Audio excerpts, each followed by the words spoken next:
अच्छा जी, सेब और केला बच्चों को जब हमने काट के दिया मोंटीसरी में, तो उन्होंने सबसे पहला ही क्वेश्चन किया कि इसका कलर ख़राब हो जाता है, वो खाते ही नहीं है, वो नखरे करते हैं। तो उन्हें समझाने के लिए बड़ी बेसिक सी टेक्निक थी जो कि साइंटिफिक थी, और उन्हें ये बात समझाते हुए हमें ज़रा देर नहीं लगी। अब बताया क्या गया कि ये आयरन है जो कि प्रेजेंट है, इसने कलर चेंज किया है, आयरन है जो कि प्रेजेंट है आपके सेब और केले के अंदर। टीचर इज़ टेलिंग यू कि ये जो सेब और केले आप खाओगे तो आप ज़्यादा स्ट्रांग हो जाओगे। अब स्ट्रांग आपने कैसे होना है? स्ट्रांग आपने ऐसे होना है कि आपके अंदर ज़्यादा ब्लड बनेगा। और आपके अंदर ब्लड ज़्यादा कैसे बनेगा? जब आप ये वाले दोनों फ्रूट्स खाओगे। और इसमें प्रेजेंट क्या है? इसी में वो ब्लड प्रेजेंट है। ये जो आपको कलर चेंज करता हुआ नज़र आ रहा है ना, basically this is the part of blood. और वो होता क्या साइंटिफिकली? वो आयरन है। जैसे ही आप उसको पहले तो वो छिलके से महफूज था ना, जैसे ही आपने उसको काटा, हवा से ऑक्सीजन आई, ऑक्सीजन इसके साथ रिएक्ट किया और वो कलर चेंज करके फेरिक ऑक्साइड बन गया। अब वो जो कलर चेंज हुआ है तो वो आपकी बॉडी के अंदर ना फेरस को लेके जाएगा ऑक्सीजन के साथ ना, और वो जल्दी अब्जॉर्ब हो जाता है। हम ये समझते हैं कि सेब और केले को हमने काटा और वो ख़राब हो गया, कलर चेंज हो गया तो वो ख़त्म हो गया। नहीं, बल्कि वो तो वो रिएक्शन जो आपकी बॉडी के अंदर जाके होना था वो बाहर ही होना शुरू हो गया। बस उस पर डस्ट या उसको बहुत ज़्यादा देर बाहर पड़ा ना रहने दें, फ़ौरन ही आहिस्ता आहिस्ता बच्चों को कहें कि ये आप खाना शुरू कर दो। मतलब आप जब सेब एक काटते हैं या केला एक काटते हैं तो इवन बच्चों के हाथों में, बच्चे थोड़ी देर लगाते हैं, उनके हाथों में ही या प्लेट ट्रे है 5 से 7 मिनट में ही वो सारे कलर्स चेंज होना शुरू हो जाते हैं। तो मैं बच्चों को हमेशा ये टास्क देती हूँ कि जब अगर आप नहीं खाओगे तो ये एयर या ये जो हमारा एनवायरनमेंट है ये आपका ब्लड या आपकी एनर्जी ले लेगा। ठीक है, तो इसका कलर चेंज होने से पहले पहले आपने खाना है। वो बच्चे ना इसी क्यूरियोसिटी में रहते हैं क्योंकि शुरू में तो छोटे बच्चों को पता ही नहीं होता कि इसका कलर चेंज होना है। तो की जो फर्स्ट क्लास थी न्यूट्रिशन से मुतलिक, उसमें जो एक्टिविटी कराई गई वो एक्टिविटी सिर्फ़ और सिर्फ एप्पल के राउंड राउंड बस घूम रही थी। बच्चों को 3 ही बेसिक कलर्स के बारे में बताना था और उसमें रेड, येलो और ग्रीन, इन 3 कलर से हमारा उस दिन इंट्रोडक्शन था। और उसी इंट्रोडक्शन के दौरान हमने बच्चों को बस कलर्स बताने थे, लेकिन कलर्स में हमने कोई शेप्स यूज़ नहीं की, पेंसिल्स यूज़, क्रेयॉन्स, ये वो ड्राइंग।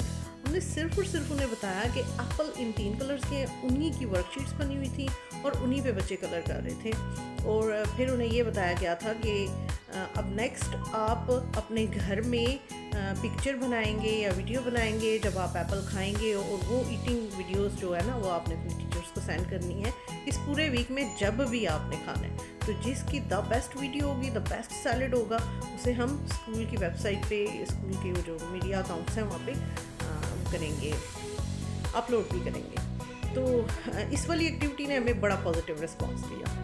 तो बेसिक 3 कलर्स एप्पल के, रेड, ग्रीन, येलो, और साथ ही बच्चों को ये बताया कि आप मार्केट जाएंगे तो भी आप देख के आएंगे, तो मतलब अवेयरनेस दी। और उन्हें एक ही जो न्यूट्रिटिव एलिमेंट है आयरन, उसी के बारे में बताया गया। नेक्स्ट वीक फिर हमने येलो कलर के ऊपर ज़्यादा वो जो है वो किया, पोजेस किया, और साथ ही साथ हमने बात की बनाना की। और बनाना आयरन क्योंकि रिलेटेड था, बच्चों को अवेयरनेस आ चुकी हुई थी एप्पल की भी, और फिर बनाना के साथ फिर रेड, येलो, बस इन्हीं कलर्स की बातें होती रही और इन्हीं के बारे में टीचर उन्हें डिस्कस करती रही। आयरन कंटेंट क्या है और इसने कैसे वो हवा से रिएक्ट करना है और कैसे ये आपकी बॉडी के अंदर जाएगा, कैसे ये ब्लड बनाएगा, बस पूरे इतना अच्छा रिस्पांस मिलता है ना मुझे इससे कि जब मैं मदर्स को बताती हूँ कि आपने लंच बॉक्स में जो भी भेजना है मेरे पास बच्चे को, तो उसमें आपने सिर्फ ना उसके बारे में एक आइडिया डाल देना है बच्चे के माइंड में कि आप मैम के पास जा रहे हो तो आप ना उनसे ज़रा पूछ के आना कि इसको खाने से हमें क्या फ़ायदा होगा और क्या नुकसान होगा। तो जो फ़ायदेमंद चीज़ें होती हैं लंच बॉक्स में, मैं हमेशा उनके फ़ायदे बताती हूँ उन्हें, और जो लंच बॉक्स में उनकी जो चीज़ें होती हैं जिससे उन्हें कोई नुकसान हो सकता है वो मैं ज़रूर उन बच्चों के साथ शेयर करती हूँ। तो बच्चों को हमेशा आप ना, मतलब क्योंकि माएँ अकेले ये काम नहीं कर सकती, टीचर्स की हर बात बच्चे मानते हैं, क्योंकि क्लास के अंदर उन जैसे 20, 30, 40 और बच्चे होते हैं ना, वो सारे भी टीचर को ओबे कर रहे होते हैं। तो बच्चों को पता है कि टीचर को ओबे करना है। तो माओ से मेरी दरख्वास्त है कि जब भी आप रेलिवेंट टीचर्स के पास भेजें बच्चों को, तो बच्चों को ये सिखा के बेचें खुद। आप तो पता है घर आते हैं बच्चे ABC सुनती हैं, आप कहती हैं अच्छा क्या पढ़ के आए हो, कौन सी पोएम याद की है, और बस इन्हीं मैनर्स और ये इन चीज़ों के बारे में हम ज़्यादा फोकस करते हैं। लेकिन प्लीज़ खुदारा मेरी इल्तिजा है आप सब माओं से कि अपने बच्चों को फूड हैबिट्स के बारे में बताएं, उन्हें न्यूट्रिशन की कहानियाँ सुनाएं और उन्हें न्यूट्रिशन की ज़बानी टीचर्स के साथ अटैच करें और उन्हें कहें कि आपके लंच बॉक्सेस जो हैं, देखें अब एक टीचर सारे बच्चों को तो नहीं बता सकती ना कि क्या क्या है लंच बॉक्स में, लेकिन टीचर्स की ड्यूटी होती है कि जब बच्चे लंच करेंगे तो टीचर ने पास ही बैठना है। तो टीचर से भी मेरी इल्तिजा है कि आप भी बस ना इतना सा कर दें, थोड़ा सा बेसिक नॉलेज, अगर आप साइंटिफिक नहीं हैं तो आप थोड़ा सा बेसिक नॉलेज ऑब्टेन करें उसके बारे में। और हमारे पास ChatGPT है, उसकी न्यूट्रिशनल वैल्यूज़, उसकी कैलोरीज और पता नहीं क्या क्या, आप जो भी पूछोगे आपको वहाँ से मिल जाएगा।